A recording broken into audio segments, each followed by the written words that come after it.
Hello everyone, इस video में हम लोग स्ट्रक्चर ऑफ क्रोमोसोम पढ़ेंगे और लास्ट वीडियो में जो हमने न्यूक्लियस के बारे में पढ़ा था उसको रिवाइज करेंगे। जो एक दो चीजें रह गई थी उसको समझेंगे। हालांकि मैं एनसीईआरटी के हिसाब से ही बनाती हूँ, लेकिन न्यूक्लियस तो बहुत कम दिया हुआ है एनसीईआरटी में, और ये जो चीज़ है, ये जो टॉपिक है इम्पोर्टेंट है। मेरे से एक दो स्टूडेंट ने पूछा था तो मैंने सोचा कि इसको थोड़ा डिटेल कर देती हूँ, इसलिए मैंने इसको एस चांद में जो दिया हुआ है आपके उस हिसाब से मैंने बनाया है वीडियो।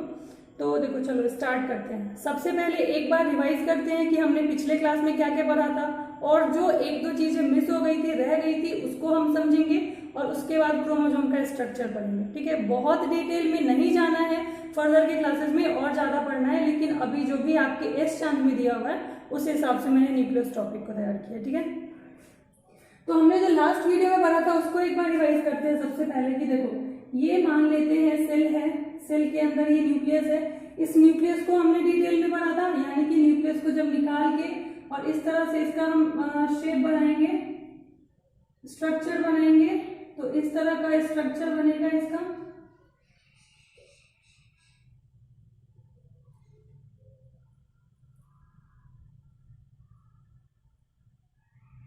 इस तरह का स्ट्रक्चर हमने बनाया था। ठीक है, जिसमें देखो जो आउटर मेम्ब्रेन है ना, ये डबल लेयर्ड है और ये पैरेलल होता है, एक दूसरे के पैरेलल होता है। This is called nuclear membrane. ये सब हमने पढ़ रखा है, बस हम रिवाइज कर रहे हैं। This is nuclear membrane. उसके बाद ये जो न्यूक्लियर मेम्ब्रेन है वो कंटिन्यूअस नहीं होता है, बीच बीच में पोर्स प्रेजेंट होते हैं। This pores are called nuclear pore. और जो न्यूक्लियर पोर है ना, ये पाथ प्रोवाइड कराता है जिसके थ्रू न्यूक्लियस का जो मैसेज है जो साइटोप्लाज्म में जाता है सेल के, और सेल के साइटोप्लाज्म का जो इन्फॉर्मेशन, जो मैसेज है वो न्यूक्लियस के अंदर आता है, यानी इस पोर के थ्रू अंदर भी आएगा और इससे बाहर भी जाएगा। उसके बाद न्यूक्लियस के अंदर jelly like substance, liquid fluid present होता है इस न्यूक्लियर मेम्ब्रेन के अंदर, जिसको कि हम कहते हैं न्यूक्लियोप्लाज्म। जैसे सेल के अंदर साइटोप्लाज्म होता है, वैसे ही न्यूक्लियस के अंदर न्यूक्लियोप्लाज्म है। ये सब हमने पढ़ रखा है ऑलरेडी। न्यूक्लियस के अंदर एक स्फेरिकल स्ट्रक्चर होता है जो कि मेम्ब्रेनलेस होता है, and this is called nucleolus.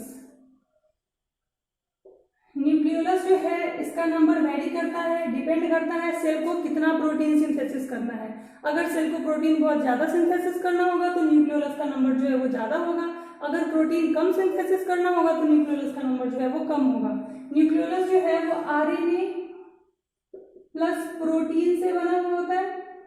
उसके बाद आपको मैंने आरएनए का फुल फॉर्म बताया था, दैट इज राइबोन्यूक्लिक एसिड। ये सब आपको याद रखना है। ठीक, उसके बाद इस न्यूक्लियोलस के अलावा सेल के अंदर थ्रेड लाइक स्ट्रक्चर प्रेजेंट होता है, जिसको कि हम कहते हैं क्रोमेटिन थ्रेड। ठीक है, and this chromatin thread is made up of DNA plus protein. ये सब हमने पढ़ रखा है। हाँ, क्रोमेटिन थ्रेड में जो प्रोटीन प्रेजेंट होता है दैट इज हिस्टोन प्रोटीन। ये आपको याद रखना है, हिस्टोन प्रोटीन प्रेजेंट होता है। उसके बाद एक चीज और, ये जो न्यूक्लियर मेम्ब्रेन है ना सेल का, ये समटाइम्स क्या होता है, इस आउटर न्यूक्लियर मेम्ब्रेन से इस तरह से एंडोप्लाज्मिक रेटिकुलम जो है वो कनेक्टेड रहता है। ठीक, समटाइम्स प्लाज्मा मेम्ब्रेन से जाके ये अटैच होगा और जो सब्सटेंसेज है वो सीधे न्यूक्लियस से सेल के बाहर भेजेगा, और समटाइम्स ये साइटोप्लाज्म के अंदर ही रहता है, तो न्यूक्लियस से साइटोप्लाज्म के अंदर आता है। तो ये न्यूक्लियस के आउटर मेम्ब्रेन से, यानी न्यूक्लियर मेम्ब्रेन जो है उसका आउटर वाला जो मेम्ब्रेन है उससे कनेक्टेड होता है एंडोप्लाज्मिक रेटिकुलम। ठीक, ये सब हमने देख रखा था कि न्यूक्लियस जो है that is called brain of the cell, और न्यूक्लियस जो है उसके बाहर में मेम्ब्रेन होता है दैट इज डबल लेयर्ड, जिसको कि न्यूक्लियर मेम्ब्रेन कहते हैं। और जो दोनों मेम्ब्रेन है वो एक दूसरे के पैरेलल होते हैं। न्यूक्लियर मेम्ब्रेन जो है वो कंटिन्यूअस नहीं होता है, बीच बीच में पोर्स प्रेजेंट होता है। उस पोर को न्यूक्लियर पोर कहते हैं, और न्यूक्लियर पोर के थ्रू जो मैसेज है वो न्यूक्लियोप्लाज्म से साइटोप्लाज्म में और साइटोप्लाज्म से न्यूक्लियोप्लाज्म में आता है। उसके बाद हमने देखा था कि न्यूक्लियस के अंदर लिक्विड प्रेजेंट है दैट इज कॉल्ड न्यूक्लियोप्लाज्म। उसके बाद न्यूक्लियोप्लाज्म के अंदर एक मेम्ब्रेनलेस स्फेरिकल स्ट्रक्चर होता है, that is called nucleolus. Nucleolus का नंबर जो है वो वेरी करता है। अगर सेल को ज्यादा प्रोटीन सिंथेसिस करना है तो न्यूक्लियोलस का नंबर ज्यादा होगा, अगर कम प्रोटीन सिंथेसिस करना है तो न्यूक्लियोलस का नंबर जो है वो कम होगा। उसके बाद न्यूक्लियोलस का जो है वो आरएनए प्लस प्रोटीन से बना होता है। और उसके बाद न्यूक्लियोलस के अलावा न्यूक्लियस के अंदर जो न्यूक्लियोप्लाज्म है उसके अंदर थ्रेड लाइक स्ट्रक्चर प्रेजेंट होता है, जिसको कि हम क्रोमेटिन थ्रेड कहते हैं। क्रोमेटिन थ्रेड जो है वो डीएनए प्लस प्रोटीन से बना होता है। डीएनए का फुल फॉर्म हमने याद रखना है डीऑक्सीराइबोन्यूक्लिक एसिड, आरएनए का फुल फॉर्म हमने याद रखना है राइबोन्यूक्लिक एसिड। और जो क्रोमेटिन थ्रेड है वो जो डीएनए और प्रोटीन से बना होता है, तो जो प्रोटीन स्पेशलाइज्ड है that is called histone protein. ठीक है, इतना हमने पढ़ रखा था। एक दो चीजें जो रह गई थी वो है न्यूक्लियोसोम।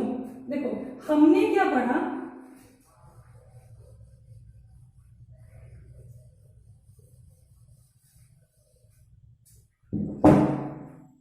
एक न्यूक्लियोसोम रह गया था। अब ये क्या होता है न्यूक्लियोसोम? तो हमने पढ़ा कि न्यूक्लियस के अंदर थ्रेड लाइक स्ट्रक्चर होता है, दिस इज कॉल्ड क्रोमेटिन। तो ये जो क्रोमेटिन है ना, बना किससे था, समझना इस चीज को। क्रोमेटिन जो है वो बना हुआ है DNA plus protein, and the protein is histone protein. ठीक, तो ये जो डीएनए है और ये प्रोटीन हिस्टोन प्रोटीन जो है, तो डीएनए अगर मान लो हिस्टोन प्रोटीन ये है तो डीएनए उसको इस तरह से रैप करके रखता है। यानी कि जो अब हमें हिस्टोन के टाइप्स के बारे में नहीं पढ़ना है, बहुत डिटेल में नहीं जाना है, हमें सिर्फ इतना याद रखना है कि क्रोमेटिन थ्रेड में जो डीएनए और हिस्टोन प्रोटीन होता है, तो डीएनए जो है वो हिस्टोन प्रोटीन को रैप करके रखता है, इस तरह से रैप करके। ठीक, इस तरह से कंटिन्यूअस स्ट्रक्चर है। और ये जो एक स्ट्रक्चर है जिसको कि हिस्टोन प्रोटीन को जो डीएनए रैप किया हुआ है, दिस इज कॉल्ड न्यूक्लियोसोम। ये एक न्यूक्लियोसोम है, ये दूसरा न्यूक्लियोसोम है, ये तीसरा न्यूक्लियोसोम है। ऐसे कंटिन्यूअस जो है पूरे के पूरे चेन बनाते हैं, और ये सारे चेन मिलके एक साथ क्रोमेटिन थ्रेड बनाते हैं। एक बार वापस समझना, क्रोमेटिन थ्रेड जो न्यूक्लियस के अंदर प्रेजेंट होता है वो बना हुआ होता है डीएनए और प्रोटीन से। प्रोटीन जो है वो हिस्टोन प्रोटीन होता है, तो हिस्टोन प्रोटीन को डीएनए जो है वो रैप करके रखता है, बांध के रखता है, और उस एक यूनिट को हम कहते हैं न्यूक्लियोसोम। ऐसे बहुत सारे यूनिट्स होते हैं और बहुत सारे यूनिट जो है एक साथ मिलके क्रोमेटिन थ्रेड बनाते हैं। ठीक, नॉर्मली जब सेल डिवाइड नहीं कर रहा होता है, जब सेल रेस्टिंग स्टेज में होता है, उस टाइम में ये जो न्यूक्लियस है उसके अंदर क्रोमेटिन थ्रेड प्रेजेंट होगा। लेकिन जब सेल को डिवाइड करना होगा तब क्या होता है, अब सेल डिवीजन है, 9th क्लास में थोड़ा सा देखना है मियोसिस माइटोसिस, बहुत डिटेल फिर नहीं जाना है, तो मैं उतना नहीं जाऊंगी, जितना आपके काम के लायक है उतना बता दे रही हूँ। आगे है इसी चैप्टर में मियोसिस माइटोसिस, उसको भी मैं बताऊंगी। पर अभी बस इतना जानो कि नॉर्मली जब सेल डिवाइड नहीं होता है तो न्यूक्लियस के अंदर थ्रेड लाइक स्ट्रक्चर होता है जिसको कि कहते हैं क्रोमेटिन थ्रेड। और जब सेल को डिवाइड होना होता है तब क्या होता है, ये जो थ्रेड लाइक स्ट्रक्चर था, क्रोमेटिन थ्रेड जो था,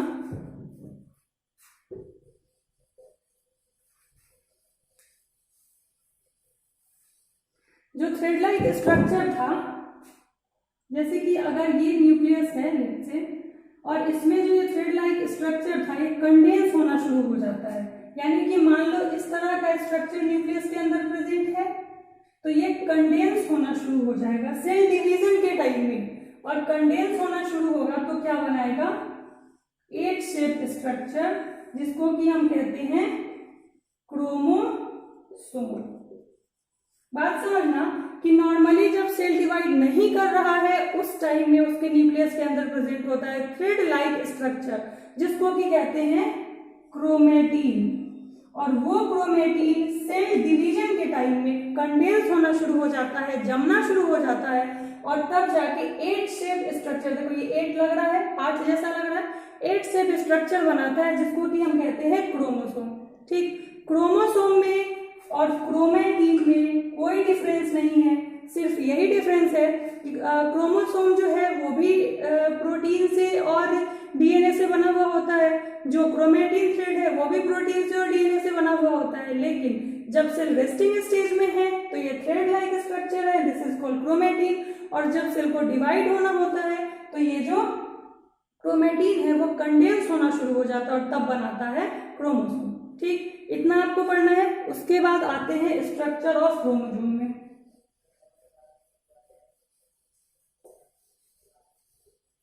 हमने देखा कि जब सेल डिवाइड होना है तो कंडेंस होना शुरू होता है, 8 शेप स्ट्रक्चर बनाता है जिसको हमने नाम दिया क्रोमोसोम, यानी कि ये मैंने बनाया क्रोमोसोम। अब क्रोमोसोम का जब स्ट्रक्चर देखेंगे तो इसमें ये सेंट्रल वाला पार्ट जो है इसका नाम होता है सेंट्रोमियर, जिसको कि आप प्राइमरी कंस्ट्रिक्शन कह सकते हो। और जो ऊपर ये दिख रहा है this is arm, this is also arm. ठीक, तो जब सेल को डिवाइड होना होता है, यानी एक सेल को दो डॉटर सेल में अगर डिवाइड होना होता है तो दोनों को क्रोमोसोम चाहिए। तो जब एक सेल के अंदर है, जब इस सेल को डिवाइड होकर ये दो बनाना है तो पहले तो इसका क्रोमेटिन थ्रेड जो है वो इस तरह का स्ट्रक्चर बनाना शुरू होता है। लेकिन जब फाइनली डिवीजन का टाइम आता है और दोनों डॉटर सेल को क्रोमोसोम देने की बात आती है तो ये अभी अनडुप्लीकेटेड स्टेज में है। ठीक, यानी कि सेल अभी तैयारी कर रहा है और जब फाइनली सेल तैयारी कर लेगा तो इस क्रोमोसोम का डुप्लीकेशन हो जाता है और इस तरह से दो सिस्टर आर्म बन जाते हैं। ये एक सिस्टर आर्म है और दूसरा सिस्टर आर्म है। और जब ये हो गया डुप्लीकेटेड स्टेज,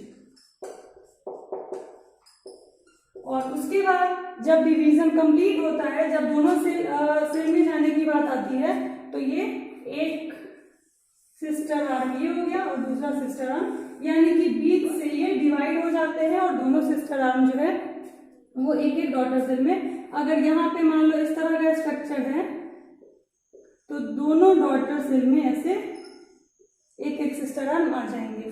ठीक, तो ये हो गया हमारे क्रोमोसोम का स्ट्रक्चर।